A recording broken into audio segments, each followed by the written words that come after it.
Bonjour, c'est Céline, bienvenue sur ma chaîne Les Cartes Bavardes.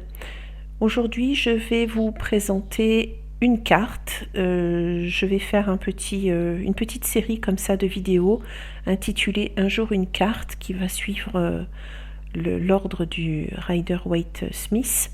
Et nous allons commencer aujourd'hui avec le magicien qui, dans les grandes lignes, a une connotation donc de potentiel, de pouvoir créer quelque chose à partir d'éléments et de concrétisation, voilà, de projets. Pour cette présentation, je vais utiliser 3 tarots. Donc un premier qui est ancien, qui date des années 80, qui est un petit peu collector, le Karma Tarot, que voici, très coloré, un petit peu loufoque, comme ça, vous verrez.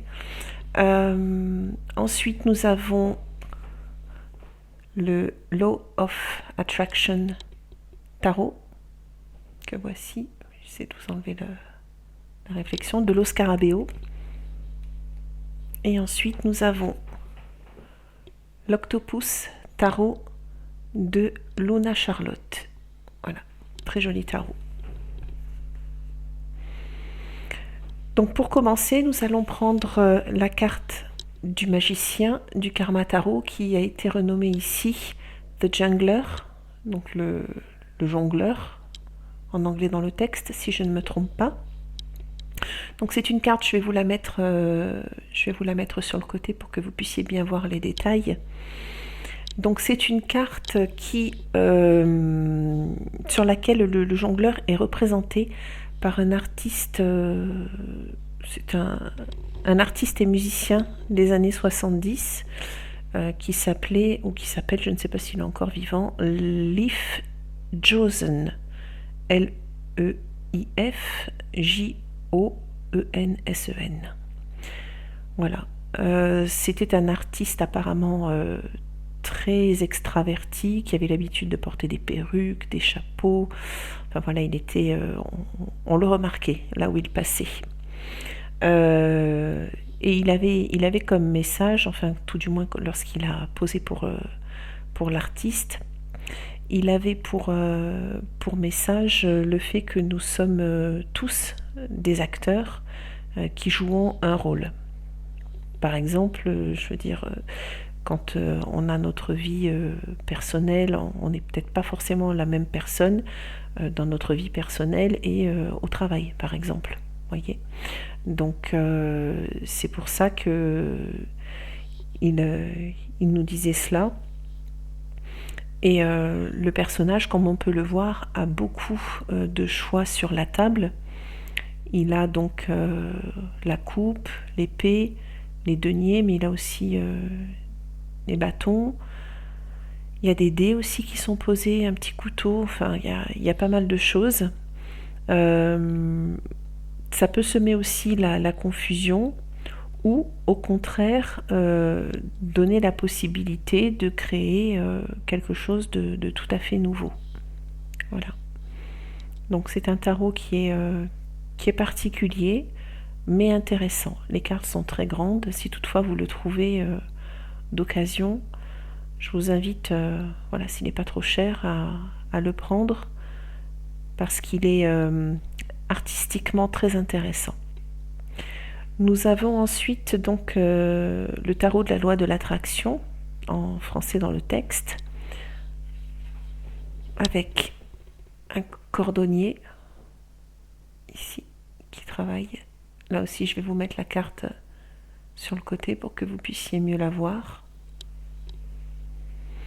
Donc sur cette carte, nous avons un homme assis qui est en train de fabriquer un soulier. Alors je ne sais pas s'il est cordonnier, mais en tout cas, voilà, il est en train de travailler sur cette chaussure. Le message de cette carte est qu'il faut de la patience, de la rigueur pour réaliser son projet. Vite fait, bien fait. Si tel était le cas, ça se saurait. En tout cas, pour ce qui est du magicien, Voilà, il faut vraiment s'appliquer de la patience et de la rigueur, comme je vous le disais. Il ne suffit pas d'avoir le bon matériel, encore faut-il savoir s'en servir. Si on a devant nous, je sais pas moi, un piano, si on n'est pas pianiste, on peut pas y arriver, on peut pas jouer de mélodie comme ça du jour au lendemain. Nous avons ensuite l'Octopus Tarot. C'est un très joli tarot avec des hologrammes, je sais pas si on voit, avec des petits reflets brillants au niveau des yeux. Donc là, il y a pas mal d'informations aussi sur la carte. Donc il est en train de jouer avec toutes sortes de choses. Il y a des poissons, des cailloux, il y a l'ADN, il y a pas mal de choses. Il y a un globe aussi. Je vous laisserai regarder plus en détail. Donc sur cette carte et dans ce tarot, en fait, qui est sur les pieuvres, d'où son nom, l'Octopus Tarot, les pieuvres sont en fait de véritables maîtres dans l'adaptation de l'environnement. Je ne sais pas si vous avez déjà vu le fameux Paul le poulpe qui arrive, qui a une intelligence assez importante et qui arrive à faire pas mal de choses. Les pieuvres arrivent notamment à changer de couleur en fonction de leur environnement ou de leurs sentiments. Donc ce sont des animaux qui sont vraiment hyper intéressants. Et tout ça, ça fait donc le lien entre les émotions et leur apparence. Voilà, ce sont des animaux vraiment hyper intéressants. Et le tarot en lui-même l'est tout autant, parce que sur le thème de la pieuvre, on peut voir tout au long du parcours du tarot plein de cartes intéressantes. Voilà. Donc voilà pour cette petite vidéo. Donc la conclusion, je dirais, il ne suffit pas d'avoir tous les outils pour réussir, il faut s'en donner la peine. Et il faut bien doser tout ça, bien utiliser tous les éléments qui sont mis à notre disposition pour aller vers la réussite. Voilà. Je vous remercie d'avoir regardé cette vidéo et je vous dis à très bientôt. Au revoir.